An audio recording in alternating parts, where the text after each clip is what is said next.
Alors, parler du cinéma italien aujourd'hui, ça implique quand même un petit plongeon dans le passé. On sait tous que le cinéma dans les années 50, 60, 70, le cinéma italien était très vivant.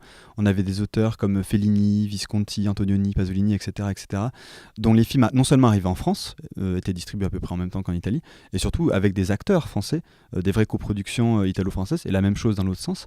Il y a eu un vrai déclin dans les années 80-90, malheureusement avec la télévision berlusconienne qui est venue concurrencer le financement public du cinéma italien. Ça a abouti un peu à une crise de la production.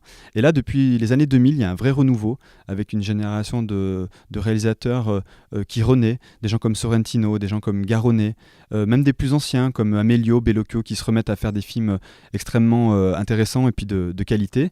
Et ces films-là recommencent doucement à sortir sur nos écrans. On était à un rythme de sortie d'environ une demi-douzaine, 6 dans les années 2000-2005. Et puis là, depuis 2006, il y a un vrai mieux, il y a une vraie amélioration. Et on arrive plutôt à une douzaine de films, donc un par mois, grosso modo, qui sort sur nos écrans, avec pas tellement de décalage, mais un manque quand même. Un manque sur nos écrans.